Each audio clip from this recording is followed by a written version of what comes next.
I'm going to be honest with you this morning. I don't think there's another place on this planet that I would rather worship than right here. I love watching you as you worship. I love listening to you as you sing, and I love the stories that come out of our experience in life together. And I would rather be the pastor of North River Baptist Church than the largest cathedral in the world. I think that you guys are the most significant people on the planet right now. And I want you to understand that, because in light of what I'm going to be preaching over the next several Sundays, I want to preach a series of sermons from Luke chapters 14, 15, and 16 about living a life that's significant. Living life significantly and letting your life be significant in what you do. I make a trip to up and down to Tennessee, Kentucky at least once every 2 or 3 months. And for the longest time, there's been some traditions that have happened on that trip. One tradition started when my children were very, very young. We were going up in the mountains, and they kept seeing these signs that said, "Watch for falling rock." And they wanted to know, what did that mean? And so I explained it to them, that there was an Indian chief who lost his son named Falling Rock, and that he went through the mountains and he put up these signs saying, "Watch for Falling Rock," and if you see him, he would like to know where he is. And as we would drive through the mountains, my girls would be glued to the window watching for Falling Rock, just in case that little boy showed up. That little boy probably is 90 years old now, but the signs are still out there. And I think Courtney was probably 25, 26 before she finally realized that that's not the story. But that tradition, every time I go up through there and I see one of those signs that says Falling Rock, I have to call her, or I have to text her. Or if I see a pile of rocks on the side of the road, I say they found him. It's just a tradition that makes us laugh, and it's kind of fun to have that tradition. But I also have a tradition because every time that I go to Buckhorn, I pass through Jellicoe, Tennessee. Jellicoe, Tennessee's claim to fame right now is that the Welcome Center for Kentucky and Tennessee is right there in Jellicoe. Jellicoe happens to be the place that I was born. In 1955, a doctor named Dr. Prater brought me into the world. My mother was excited. My dad was down at the grocery store drinking a Coca-Cola during that time. And I came into the world in Jellicoe, Tennessee. And every year when we go by there, I always say to the kids, "See if they put my monument up yet." Look and see. And even this year, when Art and I made that trip on Friday, I called Jan and I said, "We're at the Welcome Center. We're at the Welcome Center in Jellicoe, Tennessee." And the very first thing she said is, "Have they put up your monument yet?" No, they haven't. For some reason, I think it's in budgeting issues. I don't know why, but for some reason, they have not put up my monument yet. Now, the most exciting one was Alan Ashworth. Alan Ashworth, when I went through, and Alan was in the car with me, and I said, "Alan, when we get to Jellicoe, look down there and see if they put up my monument yet. It should be on the town square." He actually Googled it to see if they had put up my monument yet. So Alan might be the most vulnerable of us all, and it's easy to kind of get him into that story. But I'm not significant enough in life to have a monument put up anywhere. I mean, I'm just being honest with you. I haven't done anything significant in my life that would cause someone to say, "Let's put up a statue of Steve Brown in our Times Square." I haven't had that opportunity. Probably will never have that opportunity. I don't even think I have a plaque on a pew in some church somewhere that I even helped buy. A lot of people have these little plaques on the backs of their pews. I'm not that significant. But I realized I was significant Friday when I walked in and we had delivered all these towels that you brought on Easter Sunday, and they were all excited about the towels. They were excited about the blue jeans, and I watched Dave Benton, when we took him outside, didn't know that little golf cart was coming, and I said, "Dave, will this do you?" And he looked at me and said, "God bless you." And I walked inside, and the boys were coming in for lunch. Some of you remember AJ. Do you remember AJ? Does that help? AJ? AJ was sitting at the table, and AJ likes to talk. And I mean, he just loves to talk. And he just started off. He said, "I think I know you." I said, "Maybe." He came over and extended his hand. He said, "Your name's Steve, isn't it?" "Yeah." "And you come with all those church people?" "Yeah, that's me." Are you coming again this year? Yes, we are. We're going to be here in June. I gave him the date. And AJ began to go off, and he said, well, how many are coming? Who all's coming? And then he started mentioning names that I have no idea who they were. Is Ellie coming? Is this person coming? Is this? And then he got down to what he really wanted to ask me, how many girls are coming? And when I walked out, I realized out of all the planet, he knew my name. Out of all the people that come and go, he knew my name. And I want you to understand that significance in your life is not the accolades that you have accomplished. It's not the impact that you make in these large investments that you do. Maybe the most significant thing is that somebody knows your name because you've done something for them. I'm going to be looking at Luke chapter 14 this morning, verses 1 through 26, but I'm going to break it down a little bit for you if you allow me to do so. I want to look at the first 11 verses first. I want us to understand our significance in the invitation that's been given to us. Read with me, Luke chapter 14, beginning with verse 1. It happened that when he went into the house of one of the leaders of the Pharisees on the Sabbath to eat bread, they were watching him closely. Now, please understand, the significant person in this first verse is the leaders of the Pharisees. They were the significant people. They were the religious leaders. They were the ones that would have had monuments erected to them, and they would have had plaques on the wall, and they would have been the honored people. He went into one of those houses, and there in front of him was a man suffering with dropsy. And Jesus answered and spoke to the lawyers and Pharisees, saying, is it lawful to heal on the Sabbath or not? But they kept silent. And he took hold of him and healed him and sent him away. And he said to them, which one of you will have a son or an ox fall into a well and will not immediately pull him out on the Sabbath day? Then they could make no reply to this. Now understand what Jesus just did there. He said, let me tell you where significance is. Significance is where your priority is. For example, if you're all worried about whether it's okay to heal on the Sabbath day or not, but you'd let somebody fall in a well and not get them out, your priorities are out of whack. And every one of them knew that common sense was, if my ox or my son, I like that part, if your son fell in a well, I'm sure you wouldn't leave him there till Monday morning, would you? No, you would go and do that because the priority says this is important. Significance is not based upon what we think is important. It's based upon the urgency of the moment.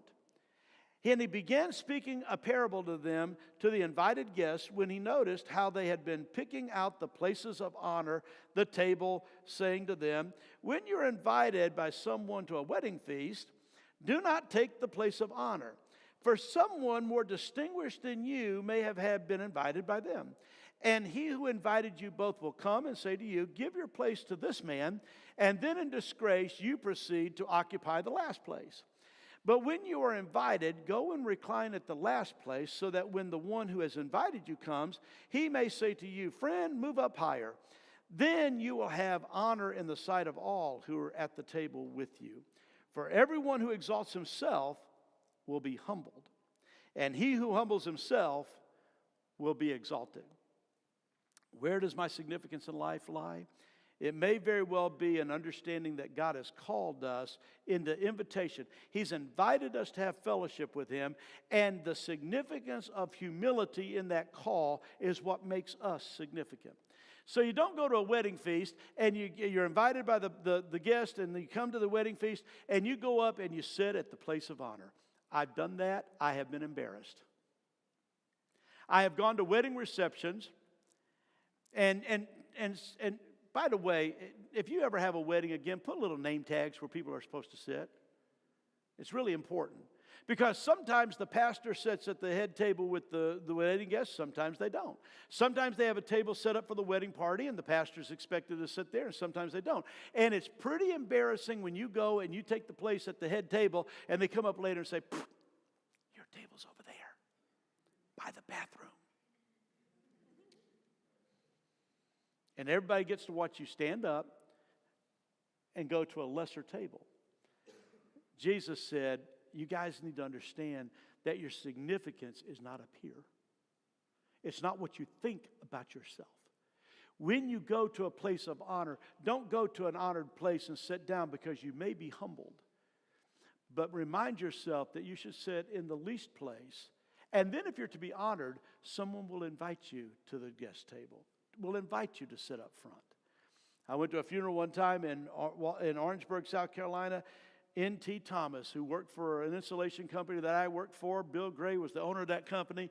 N.T. was just an old Southern black man who had no education, but every day he got up and went to work with us at the installation company. Loved N.T. to death.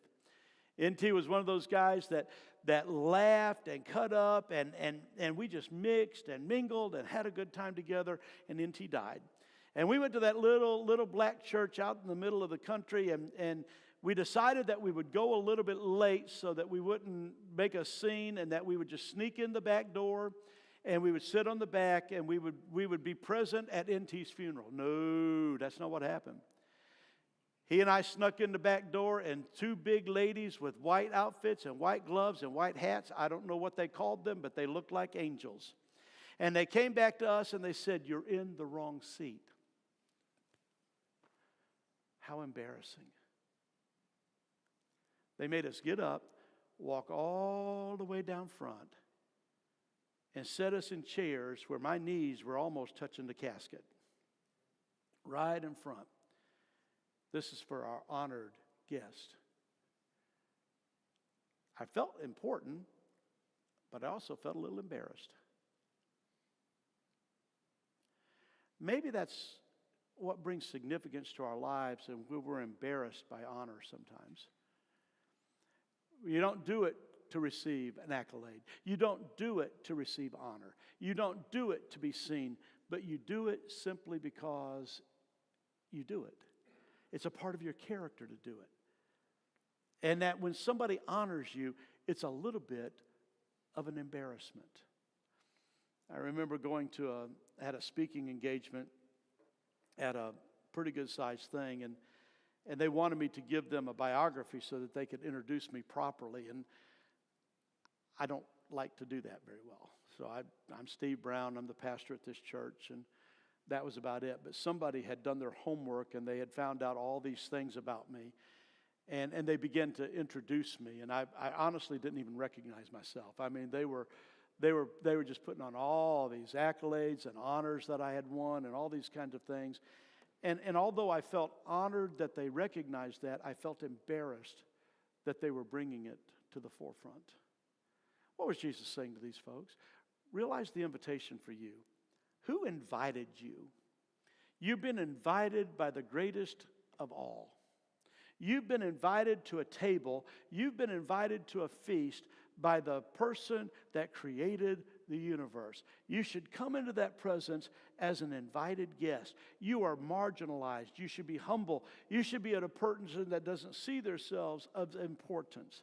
The importance of inclusivity in God's kingdom is the most important thing in my life, that God saw fit to allow me to be a part of His kingdom. I didn't get there because I earned it. I didn't get there because I had reached a certain level. I didn't get there because God said, "I'm going to put a monument up in your name because you've done so many good things, A, B, C, D." No, I got there by the skin of my teeth. I was invited by the King of the universe, and He allows me to be a part of that. That's where I find my significance. It is said that when people die and they get their wings, I'm stretching it a little bit, folks. When people die and get their wings, that they first have to take a tour of the universe. And as they take the tour of the universe, there is a universal angel that tells them everything they need to know about the universe that they knew nothing about. And so as they're flying through all the universe that God created, they point out the beauty of the sun, and they point out the majesty of the Milky Way, and they point out that universes after universes after universes, these are all the things that our God has created. And then they get to the place where they circle the moon, and they say, "Hold on, here it is. Here's the planet that God visited. Here's the planet You see this planet right here? Out of all of this majestic stuff around you, you see that place right there? It's significant. Folks, when God looks at the lives of people like you and I, He's not concerned about whether we have won an award or whether we have accepted some kind of accolade or whether we have sat at the honored table at the wedding feast. He wants to know, do you realize I visited your planet?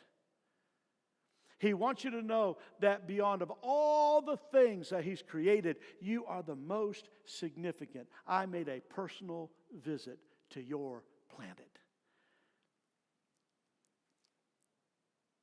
As my friend Dalen reminded me, the astrology people splashed down. That was good. Out of all the things that happened in our world this week, some of our astronauts circled the moon. Doesn't seem all that important for all of us that realize that happened 60 years ago. But once again, they circled the moon. And they kept saying this: they saw with human eyes things that the human eye had never seen before. That is the nearest planet to us. It's the nearest thing that's floating around our universe. For the very first time, we saw that. Folks, do you realize that there's more than we can ever imagine because our God created it all? And yet the planet He visited was ours. That makes me somebody. That makes me significant. That means that I've been invited to something that the Creator of the universe has invited me to. And I should enter that place with humility. And I should enter that place. Folks, what you do with your life is not win accolades. It's not building your bank account. It's not building bigger houses. It's not driving fancy cars. All of that's good if you're able to do that. I'm not saying that's bad. But what I am saying, if you see your significance in those things, they are minute compared to the God who invites you into His kingdom.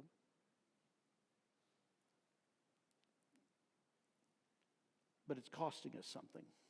Look at verse 12. And He also went on to say to the one who had invited him, when you give a luncheon or a dinner, do not invite your friends or your brothers or your relatives or rich neighbors. Otherwise, they may also invite you in return, that you will be there, that you'll be your repayment. Don't invite people just because you want to be invited by them. But when you give a reception, invite the poor, the crippled, the lame, the blind. Kind of looks like us, doesn't it? And you'll be blessed, since they do not have the means to repay you, for you will be repaid at the resurrection of the righteous. When one of those who were reclining at the table with Him heard this, he said to them, blessed is everyone who will eat bread in the kingdom of God. But He said to him, a man was giving a big dinner, and he invited many. And at the dinner hour, he sent his slave to say to those who had been invited, come, for everything is ready now. But they all alike began to make excuses. The first one said to him, I bought a piece of land and need to go out and look at it. Please consider me excused. Another one said, I have bought 5 yoke of oxen and I'm going to try them out. Please consider me excused. And another one said, I have married a wife, and for that reason I cannot come. Your significance of being invited rests upon your ability to accept the invitation. You are not made significant just because God pours significance upon you. You're made significant because you're willing to accept the invitation that He's given to you. We need to evaluate our priorities and what we value most. We need to find out if God is still ahead of all those things. My family is important to me. My church is important to me. Many of you are extremely important to me. But God has to become more than that.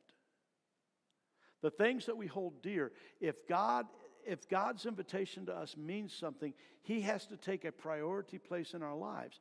Too many of us get bogged down in the minutia of life. We get bogged down in the stuff that's going on around us. And we're so bogged down there that when we feel a call from God, we start making excuses.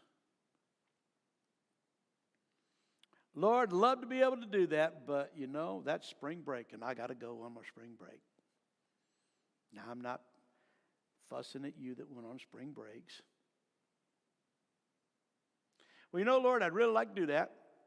I understand that you are the creator of the universe and you're spending time with little old me, but little old me has just bought a new piece of property and I got to go cut the grass. Lord, I'd really love to accept your invitation because I know that would make me extremely significant, but I just can't do that today. I got a business deal I got to close. Now think about that for a moment. The creator of the universe sees you as significant enough to invite you, and you respond with an excuse. My purpose in life is to understand that invitation. My purpose in life is to realize that I have to accept that invitation. And when I accept that invitation, he calls me to a place of service. Understand what it means to take up our cross and to follow him. The rewards of sacrificial living. When I take up my cross daily, it's not a thorn in my side kind of thing. When I take up my cross daily, it means that I'm laying down my life every day.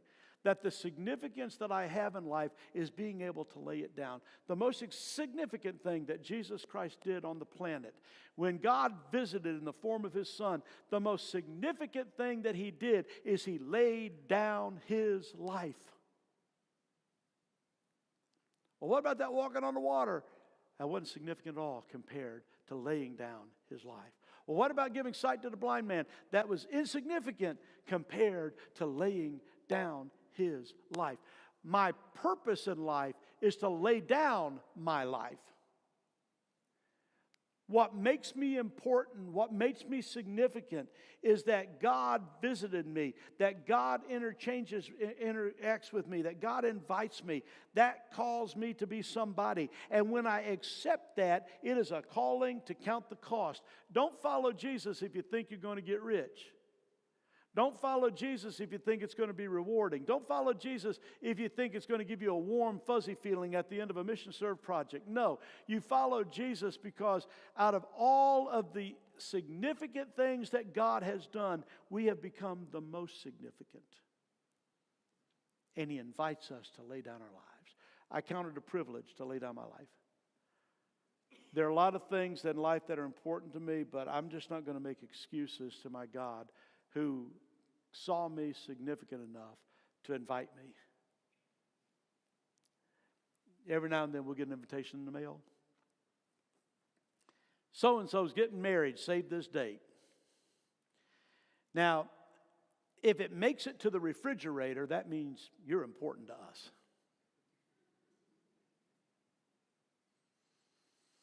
There is a save the date card for Lauren Stupp on my refrigerator right now. Every time I go to the refrigerator and open it up, I'm reminded that Lauren's getting married on so-and-so date. So you know what I've done? I've blocked off that date. I remember that date. I'm not going to have something else pop up on that date. When God invites us, his invitation should make it to the refrigerator. His invitation should be there consistently every day. This is what I'm called to do. This is why I'm doing it.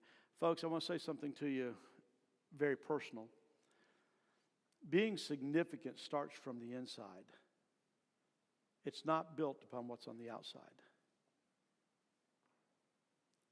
You should be significant. Well, let me put it in pastor terms. You should be significant at the smallest church that you've ever pastored, where nobody knows your name, where you don't have a television ministry or a radio ministry, or all the things that come with the notoriety of being the pastor of this big church down here. You should be the same person there that you are here.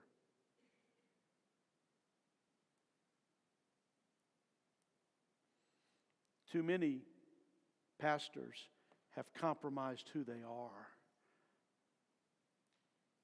to become this.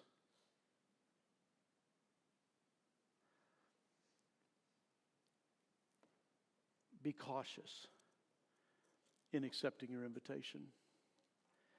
Because if my purpose in life is found in that invitation, it comes from within.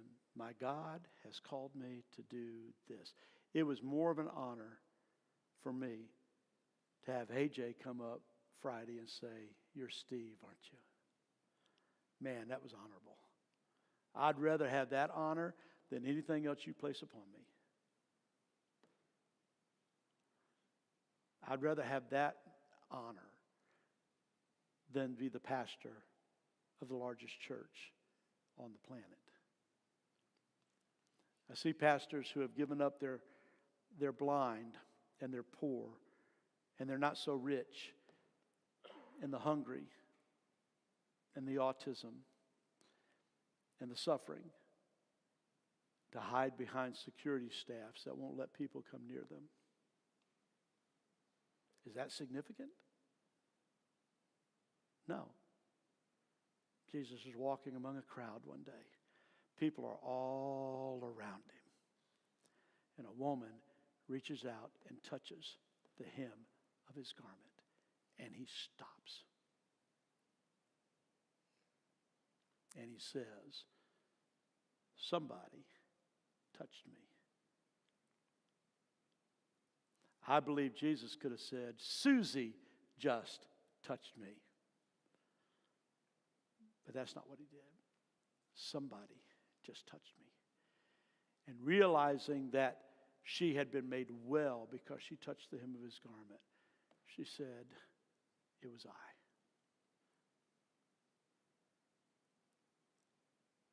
Jesus became significant that day because he stopped. We still tell that story 2,000 years later. What story will they tell about us 2,000 years from now? What story will they tell you about you tomorrow or next week?